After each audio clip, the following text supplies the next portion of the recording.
Here's your report. Oh, thanks, Jane. I wish I could hire someone just like you. Try LinkedIn Hiring Pro. It's more than a job board. It's like the recruiter you always wished you had. Hiring Pro uses real-time insights to match your role to LinkedIn's unique network of professionals and delivers a short list of best fit candidates. You'll spend less time sorting applicants and more time talking to the right people. Let's do it. You're irreplaceable, Jane, but another you would be great. Hire right the first time. Post your job for free on LinkedIn today at linkedin.com/quality. What is up, pimps? It's Friday, May 20th. Louder. Can you go more? Yeah, yeah. More. Maybe. Can you do a little more enthusiasm, Dan? That's what I'm talking about. You guys see how hyped we are this Friday, May 20th? It's Afterdark. Man, it is Wednesday. And, no, it's not Wednesday. Why does he always say that? It's definitely Friday. Oh, that's why I was so hyped. Hey, Fresh, what's today? Good one, man. They got another one, man. What do you call the difference between them? They know. I can never understand what that guy's saying. Fresh, I asked, what day is it? So prettied up and they're combing his hair on off to the side, man. Like, get my good side, man. They're dang old pretty sissy out like that. Nuts. Is that real? Yeah, that's what he's... No, Fresh, what day is it? Man, it is Wednesday, man. It's not Wednesday, dude. It's Friday. That dig with a boom, man. That old cow flied all over. All right. Well, today's episode is sponsored by HelloFresh. Thank you. And at the top of the show, I want to give a quick shout out to my beautiful wives, a wonderful company, teddyfresh.com. Hit me with that fashion music. Look at AB. He's rocking that Rick and Morty long sleeve tee, officially licensed in collaboration. Hey, work it. Sam is enjoying the, what is that one called, Ela? Mock neck, color block, stripe. Mock neck, something. color block, schmutzen. Sam is looking good. Lena is looking amazing in her, what is that one called, Ela? It's called something. Now, Teddy Fresh. I particularly, I think this shirt is beautiful. It looks amazing. How does it feel, Lena? It's a good one, right? Yeah, she says great. She says it's great. You're muted. Oh, it's great. I love it. Very He loves it. You comfortable, hear that? soft, Yeah. There it is. And of course, I'm wearing this. I don't even know if this is in stock still. It's old, kind of old one. You want to plug anything, Ela? I'm wearing unreleased sample. Unreleased? And then my old Shredder and Alfredo shirt. Okay, represent. Is anyone else rocking Teddy Fresh this beautiful day? I've got one that's a little older. Let's see it. Oh yeah, that's a beautiful piece. I think that one's still on the website. The floral Teddy Fresh design. We love it. We love to see it. Guys, if you're in the market for some clothing, go on over to teddyfresh.com. There's this and way more cool stuff. So thank you. We have a really amazing show planned today. We're having a call in. I'm actually really excited about this. A gentleman by the name of Jackson Palmer. Now, this guy is the creator of Dogecoin. So this guy's kind of a big deal. But what's interesting about Jackson Palmer is that he now hates cryptocurrency. He thinks he loathes it. And he's super smart, super insightful. And I think it's going to be real interesting to hear from Jackson a little bit later on round two. That's exciting. Lots to talk about as well, including, members, for members, thank you all the wonderful members. There's a new BTS after the show. That's how it works, right? Usually. This one is going to be tomorrow. Sorry, guys, but it's a lot of footage. It's from the whole crew. Oh, okay. Yeah. Okay, so tomorrow. Let's see what top of the show we got for you guys. We have the H3 couples face merge. Wow, I haven't seen this. Oh, the couple's face merge. So this is. Oh, no, I hate those. Wait, no, look at it, Hila. Yo, it looks like Mizkif. It kind of does. Doesn't it look like Mizkif, love? Back me up. I know you. Yeah, I think like 3 of these kind of looks like Miskiff, honestly. Yeah. They all end up looking like him? funny. Yeah. It's for some because it's the reason. eyebrows. He has beautiful eyebrows or something. And the eyes too. And for- yeah, eyes, the- and beautiful eyes apparently. So there you go. A handsome, kind of a strange thing, but hey, let's see who's next. This is Dan. Oh my goodness. Now this, I don't know what happened That is here, but crazy. you guys turned into like I'm a sorry. 7-year-old late woman. Yeah. This is Allison and Dan. Wow. Just take that in, huh? Golly. That is awful. You guys look like, and I'm just saying this with peace and love. You guys look like, I'm not even gonna say it. Let's just move on. Today's one of the days where I'm gonna just do the right thing. and Oh, not say thank it. you. I love those days. Yeah. Let's just move right past that. What? Whoa. Who's this beautiful son of a gun? Sam and Ian definitely look the best. Whoa. You look like a Kind of pop like- star, dude. Like a genderless beauty. I like legs and ass. So wait, you kind of look like yourself, Ian, with just nicer skin and beautiful eyes. Yeah. He looks yassified. Yeah, Yeah. yassified for sure. I was Samified. Samified, even better. What a beautiful what a beautiful features. Wow. Thank you. Love this. Love that. Next up, we have There's Chantel and Zach. That's a real person, dude. That's just a real person. What the heck? It's Oh, I feel like that's somebody I would probably know. He's like in Israeli. Israel. Yeah, he's Israeli for sure. What the hell? That one's so crazy. Yeah, it's Studley. You know, look good. Yeah, look Yeah. fantastic. Damn. Okay, shout out. You guys are. This one did not turn out good. I'm just gonna say that. Lena and AB. Oh, what the? What happened here? I don't know. Lena has a very small nose that looks beautiful on her, but not so much on me. Is that what it is? The nose came up and it just doesn't fit there. That's all I could focus on. I don't know. What happened? You're not the heartthrob anymore, dude. Well, there you have it. I would say, is there more? Yeah, there's more. My favorite one's next. Yeah. Whoa, is that Cam in Love? Yeah. Yo, that's interesting. That is interesting. That is also somebody I probably know from Israel. Wow. Do you see how there's 2 different eyes? I think it took one on my eyes and one on What an Cam's interesting eyes. fellow you guys created. Yeah. There you have it. So, there's more. Wait, who's this? That's Olivia and Pete Davidson. Oh, God. Something went wrong here. Olivia. The mouth, Pete's mouth. Something went terribly wrong. Olivia's back next week, by the way. Epic. Shout out to Zunzons on the subreddit for that one. That was fun.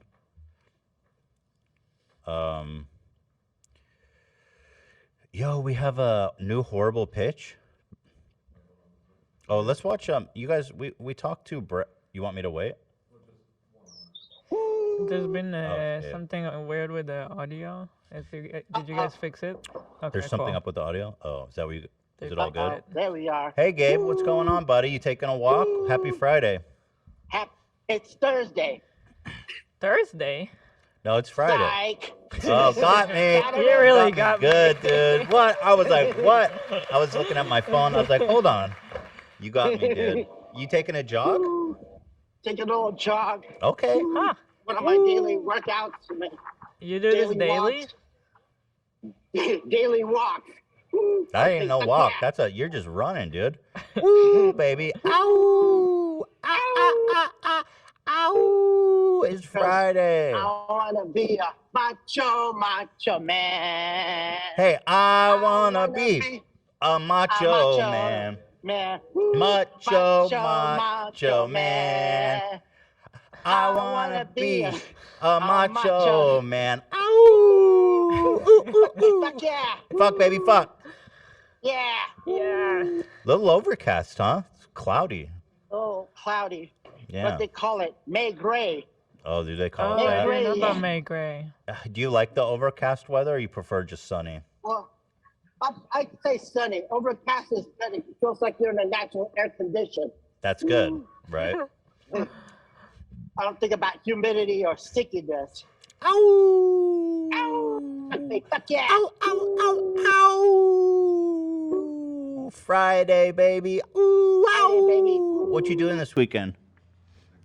Well, we'll probably have dinner with a couple of friends and have a smoke. Oh, what are you And smoking? maybe barbecue. You doing Maybe 420? acid. Wait, what? Wait, back it up. Wait. So you're doing 420, and you said you're dropping acid? No, acid. You know the cigar brand, acid. Oh, Acid Cuban thing. Jesus. I don't know Oh, that. Gabe, Yeah. Gabe is expanding his mind this 420. weekend. Yeah. It may not be the same Gabe next week. Have you ever dropped acid, Gabe? No, I haven't. No. Okay. Acid's a brand name on the cigar. I see that. You don't Never feel heard that. It's a of little that. Cigar. confusing. It's like they're Yeah. like flavored cigars. Yeah. Flavored Flavored cigar. what? Like acid flavor? No. Like they have No, like a Christmas flavored one or like a. What is it Something called? like that. Acid? Gabe, would you ever Fun. try acid? Have you ever been curious to try No. it? No. I What are you doing would this try weekend? it. Yeah. Dinner, barbecue. There may be having a no more drink. Friday concept when you try it. Yeah, you when you try acid, you learn that the days of the week are arbitrary. Uh-oh. Yeah, we don't like that. This whole conception of Fuck Friday. yeah. That's true. That'd be nightmare. Yeah, we don't want that for Gabe. Yeah. Fuck me, fuck yeah. Sit in my butt.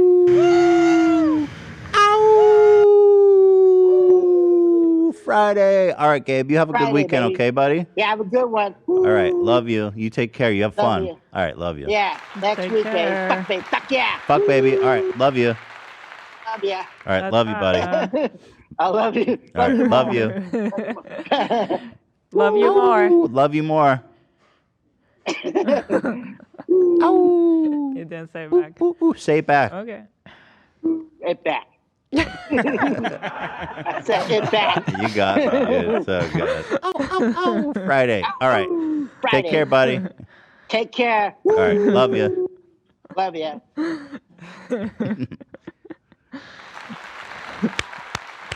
That was nice. Always a pleasure. Always a pleasure to hear from White Blood Gabe. On Cameo, you guys, if you want a shout out, of course, you can find him there. Speaking of cameos, we've been talking about AB's boxing match quite a bit. Hundar, his opponent, bought. Let's see. So Hundar, here I'll just read his text. He said, "I totally forgot, but I bought this cameo because I thought it'd be funny with the memes." This is the guy who says, "If he dies, he dies," from Rocky. Yeah, the Russian. If he dies, he dies. If he dies, he dies. But I think he got confused, and he thought I was supposed to be encouraging AB. He said, "My coach would have killed me if I sent this before the fight." So here is the he dies guy sending actually words of encouragement to AB. A little bit of a backfire. Legendary. A message for AB from myself, from Brett. So look, man, you're fighting this guy in a boxing What a voice. charity event, and he says Kind of like Trump. They say Trump. Yeah, he's got this like. They say you're fighting this guy. No. I don't know. I don't know much about him. He sounds like a real shallow guy. I don't know. He sounds to me like a character from Batman. Yeah, he basically is. He's a Swedish legend. Oh, really? Yeah. Yeah, Dolph Lundgren. Dark Flynn gang. Dolph. Darth. Yeah, Darth. Darth Flynn gang. the greatest Sith of all. Darth Drago. too scrawny and too weak. He says, if you die, you die. But I tell you, kick his ass or I must break you. All right, AB. All right. Have a great fight. Good luck. And you will win. Don't worry. You will break him. What? Legendary. Wait, so I don't understand. Why didn't he send it? Because he's encouraging AB. Yeah. Well, why did He didn't want to Fungar's send his it opponent. before. Why did he buy it then? Well, he got it to talk shit about it. And he Because ended there was up a meme encouraging. that they would say I was Oh. gonna die because he killed one of the main characters in Rocky. So they're saying, yeah, so he didn't want to send it beforehand. Dude, Cameo's so awesome. Like, you can turn like a meme into a whole career. Like, he's famous for just being like, if he dies, he dies. And now he's on Cameo doing that all day. Yeah, great. It's kind of like correcting society because all these people They deserve it. deserve it. Right. That's a good point, Elo. You know, why you should be able to cash in on that. Yeah. If he dies, he dies. I wonder if he would just do that for like a minute straight. If he dies, he dies. If he dies, he dies. I actually ordered a cameo from him for my dad years ago. And, he said everything I asked for, like word for word. So Legend. He's an expert. How much was it? I think it was 300. Oh my goodness. Yeah. Okay. You paid that Me and for my a dad cameo? split it, 100 each. My dad used to box when he was younger, so we thought he might like it. So I love for terrible first pitches, and apparently there's a new one. This is funny because we were just talking about this guy. I know. And how he's everywhere. And I was like, who is this guy? And now here he's back. Steve Aoki. Steve Aoki. Zach, I was hoping to see I what he was going to do. Anyway, let's see, man. There's a lot of bad first pitches, so let's see how bad is this one. A wind up? Oh my god. Whoa! Wait, what's happening? Something with the audio has been happening. Is my audio crazy right now? Audio's fixed now. Oh no, something else. Yeah. Oh shit. Shit. Oh, the video? Okay, okay. The video? You good? Okay, so, yeah, here it is. Dude, what the heck was that, man? I just say, like, if you don't know how to throw a ball, don't get out there, dude. Or do a little practice. You know, I've talked Who is about... this? He's a DJ, apparently. Exactly. Good Okay. question. Now, I've talked shit about these first pitches before, and you all made me show you that I have credentials. You remember that? Yes. Don't question me. Just the other day, we Yeah. talked about the fact that we were genuinely impressed by your arm. Thank you guys very much. I threw up right down the center. I remember. Oh, you do? So don't question my authority on this. I don't think anybody did. Well, I'm sure they're there.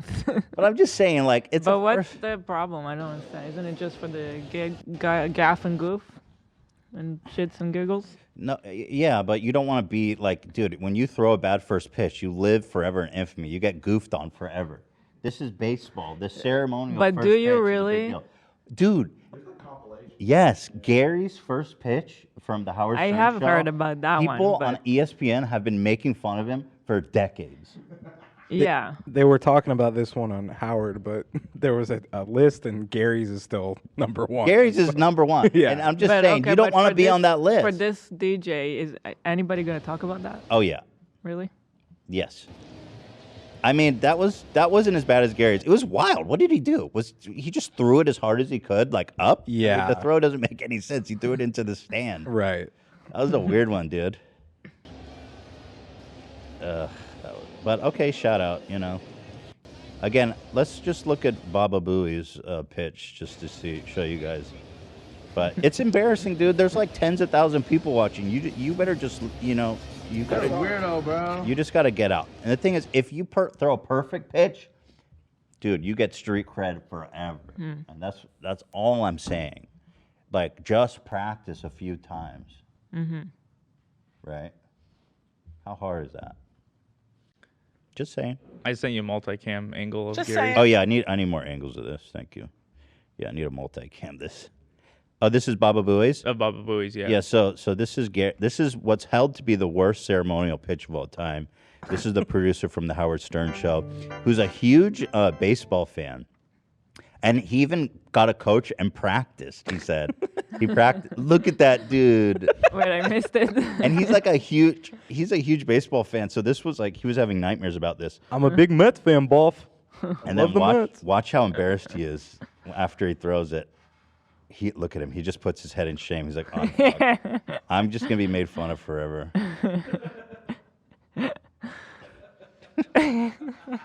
Honestly, seeing it now, it's not that bad. It's not that bad. I think Steve Aoki's was worse. I think Steve's was worse. Yeah. Yeah. Yeah.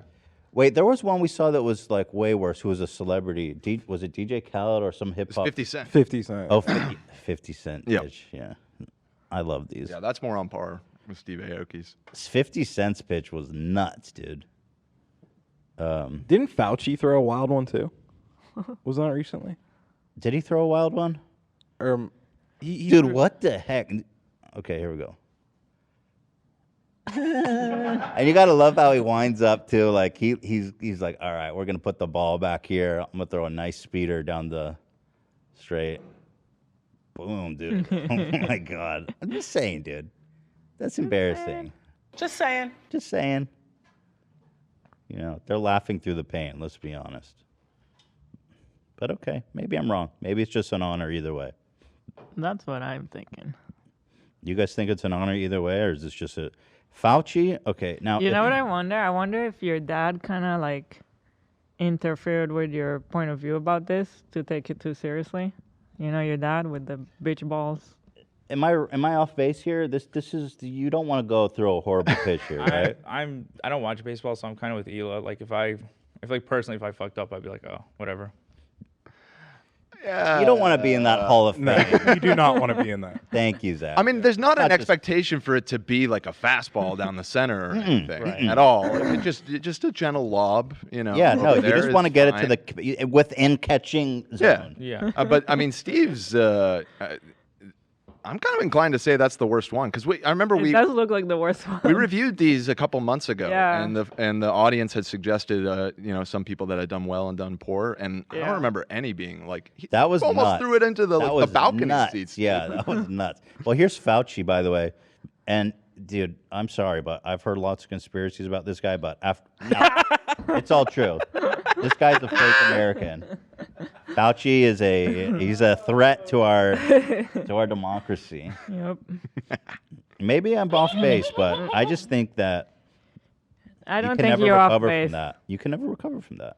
I think it's just you either know it or don't. Kind of like. Yeah, you got to move to Canada after that. I think it's a PR nightmare if it doesn't. Canadian teams in the MLB. I see a few people saying they're with you on this. Thank you. You see, it's not just me. It's not just me. Yeah. I was just wondering, did Gary like brainwash you a little No, bit? I get it. That's a fair thing to wonder. Yeah. Could be. But baseball's the American pastime. You got to throw a ball. Sure. You got to learn how to throw a ball. You think we could orchestrate getting your dad a first pitch, an honorary first pitch?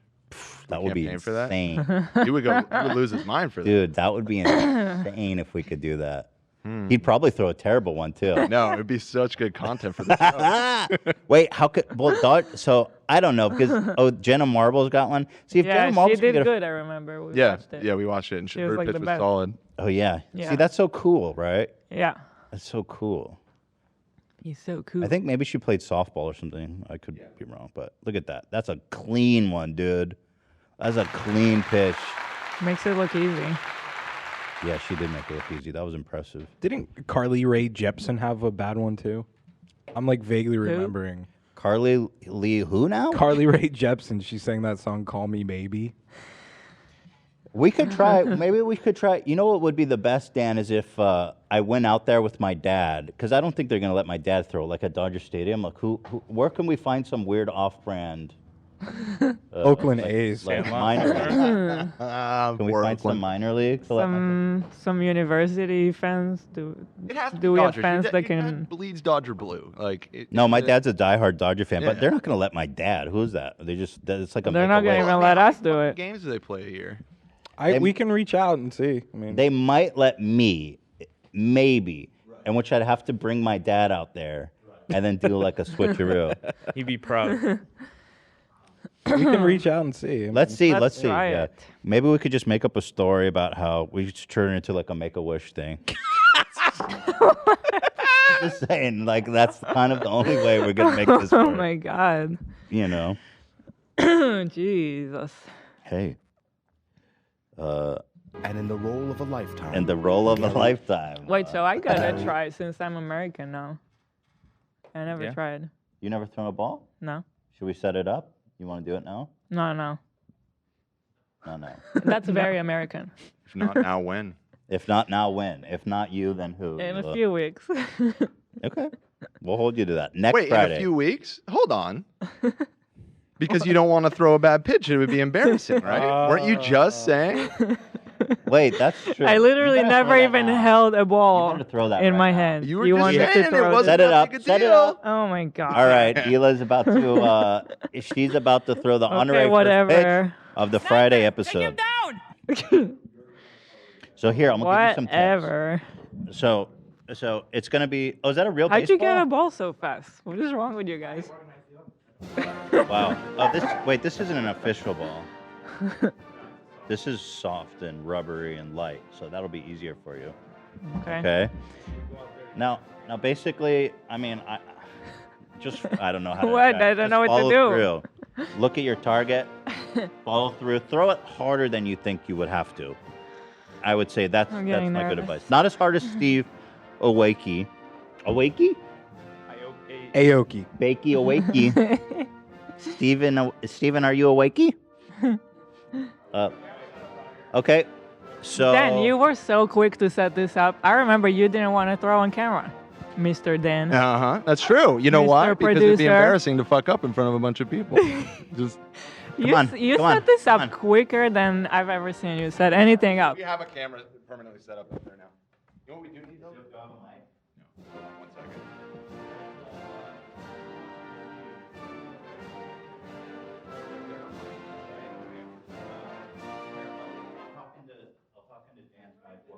So we're getting a mic set up, but we have a camera in back. Okay, so we have to get the camera set up, or the camera set up. We need to get a mic set up. But basically, I'm going to announce this. AB is going to catch it, and I will let it know. And Hila's going to throw a steamer right down the lane. So bear with us just 1 sec. We're getting set up here.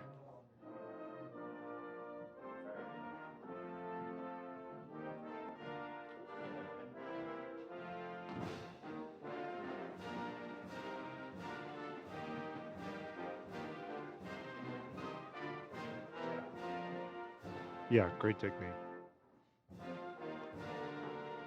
That form. So Hila's warming up.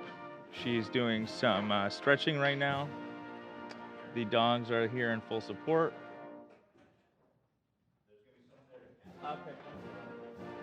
Ethan's stance. He's looking like the, Da Vinci's Vitruvian Man. Peak performance. Well, here, go ahead, talk. Go ahead. Hey. Yep. Okay, we're on. So, guys, welcome to the first inaugural H3 baseball game.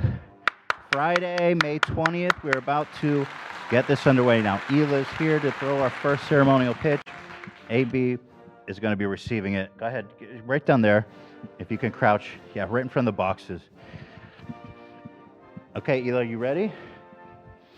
Now the goal, I don't know if you know, but the goal is basically to get it. There's a strike zone. Honestly, if you get it anywhere within hand range of AB, I'll be impressed. Okay? You're going to pass the test. All right, Hila, whenever you're ready. Anywhere there. No bouncing before either. It's got to be a straight. You can't, no bounce. You can't bounce it and then it goes to me. Yeah. All right, you ready? Here we go. Oof, I can tell there's going to be a disaster just based on that hand motion. Oh, no, it's not. It's more likely to hit me, I think. Yeah, I mean, yes. Essentially, yes. I think what you're doing, you're like twisting your body. That's not good. It's going to be all in your arm. It's going to be all in your arm. Yeah. You don't want to throw it with your waist. Do whatever's comfortable, I'm not going to you're not going to learn how to throw a pitch in one thing. Just, follow your heart. That looks, yeah. No, he's being fine. He'll be fine. Hila threw basically a perfect pitch. Holy shit. Dude, that was a perfect line drive. straight to AB. And I kill. And Hila's putting on her cowboy hat. She's ready to do a victory lap. Now, Dan, are you ready to throw your pitch? Oh, I have to now? All right, then. Dan's been talking a lot of That was smack. some serious shit. He's been talking. I was saying I didn't want to do this for the exact reason that you were explaining. Let's you don't want change to embarrass. positions Go ahead. then for a Now, minute. so Dan is already talking up that this is going to be okay. That's good length.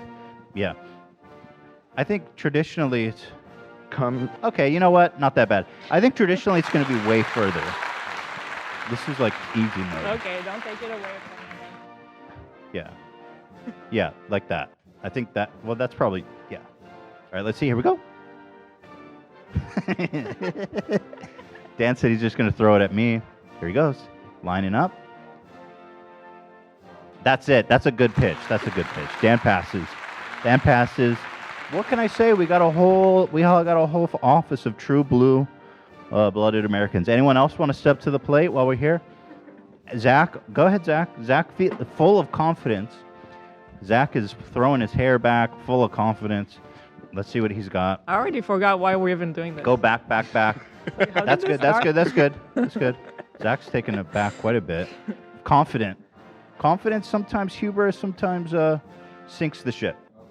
He's doing stretches. Go ahead, Zach, whenever you're ready. Zach is about to throw. I would say, of the three, probably the worst, but Hit not a the tragic floor. throw. It bounced. It bounced before him. It bounced, It Zach. bounced way before him. He didn't have a chance. Okay, We all Zach. saw the bounce. Zach wants to redo it. I don't think you get. Wait, he's going all the way to the wall. I don't know why. Okay, Zach is trying to prove a point. Okay, Zach's winding up. I mean, it's fine. You're fine. You're fine, Zach. You're fine. He just went. Zach is blaming AB. Oh my god. Zach is blaming AB, but I gotta say, as the observer of that throw, it did fall short. But it was like, you know, the line was right. Okay, exciting stuff. Here, I'll leave this mic here. I'll just put it right here, Dan. Yeah, you can shoot it. All right, we're good. Zach, gosh darn it. I gotta say though, very impressive feat by Hila. Absolutely. Dan showed his grit as well, and Zach, I'm not gonna hate on you. It wasn't that bad. It's not a Hall of Famer bad or anything like that. It didn't go like to the complete opposite direction. Yeah, it did not. No, that's what I mean. The line was there. I want to see AB throw a pitch. AB just did a boxing match. Did you throw it last Yeah. time? I didn't throw it, but He knocked Hundard. athletically, I proved myself. Yeah, exactly. All right, I'll give you that. I like to see AB throw a pitch too. All right, let's go. You know what? It's fine. We're sitting down. Next time. Next time. But damn, Hila, that was really good for someone that never threw a ball. I am so impressed. Thank you. I really thought I was going to do a Gary Delabicio. You know, we need a compilation of Hila's first pitch. That was sick. So there you have it, guys. Impressive, Hila. Very impressive. Thank you. Yeah. Thank you very much. I take my Americanness very seriously. Yeehaw. Yeehaw. Yeehaw, baby. Guys, bung it. By the way, we have a new one from our boy in blue. Of course, I'm talking about America's favorite defense attorney. Mm-hmm. Let's see what he's up to today. With my great client here, we just crushed this. Let me just read this. 7 years prison offered for 2 felonies. Wait. That sounds pretty serious. That's pretty serious. It got reduced to 1 misdemeanor and 0 prison. Let's go. Let's go. This man. Let's go. This man is accused of murdering his wife and child.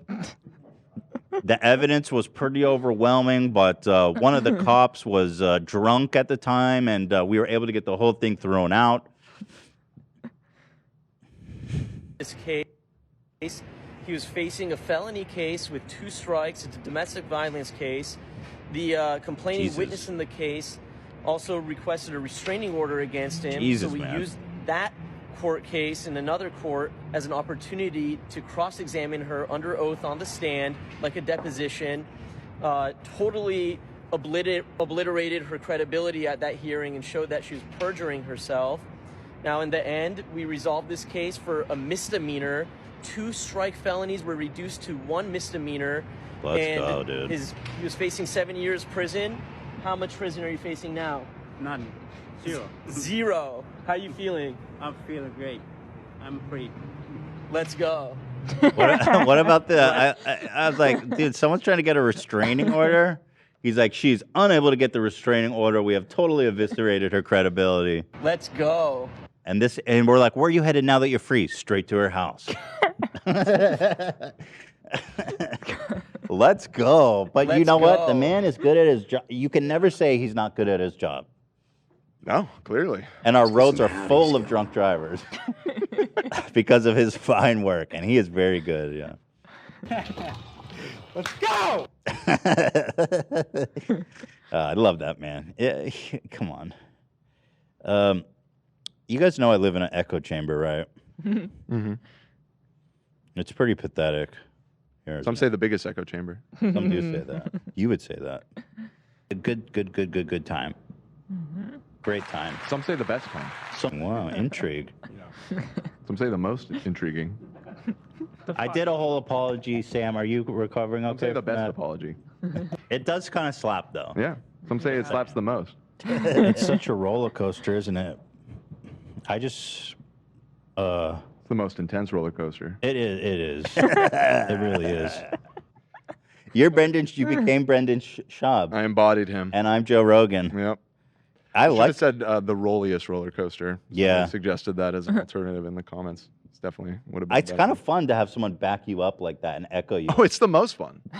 I feel good. I feel so good. It's The like, best you've ever felt. It's like, yeah, that shit was true. What I just said. It's the truest thing you've ever like said. an exclamation mark. Yeah. It's the loudest thing you've ever said. Thank you, bro. Yeah. Fuck yeah. So, by the way, speaking of Rolls, I am no longer driving a Rolls Royce. I am so happy. We thought we were stuck with it for 5 years. Oh my God. I'm so happy. I was like, man, I did not like that car. It did like 12 miles to the gallon. Oh my God. And like, we had 2 baby seats in the back. I don't think you're supposed to put baby seats in a Rolls Royce. It's like because the door opens the opposite way, and the baby seat faces like away from the windshield. It's like you can't even reach the baby. You try to put him in the car seat and you can't even physically do it. It's Well, crazy. and then the weirdest part is that it's such a massive car, but when Ela would sit in the middle of the kids, she would have no space. Yeah, I barely fit. So I wasn't sure they were going to take it back because I was locked in like this insanely long lease, but they were so desperate for cars because there's a car shortage. They took it back, canceled the lease. They even paid me. It was kind of insane. Yeah. So I'm no longer driving that thing, man. I'm just couldn't be happier. Such a ridiculous car. It's not even nice. It's beautiful. It's just a total status symbol because that's what it is. It's really not that nice inside. I have to say, it's super antiquated. It's not tech like up to date. That's a big deal. Yeah, like that the is a big deal. navigation, the whole inside interior is just it's just bad, man. It's just bad. And I gotta say, for how much that car cost, the AC wasn't that fucking good either. Oh, that's unacceptable. I wanted some jet engines, and they But just also, wasn't doing it.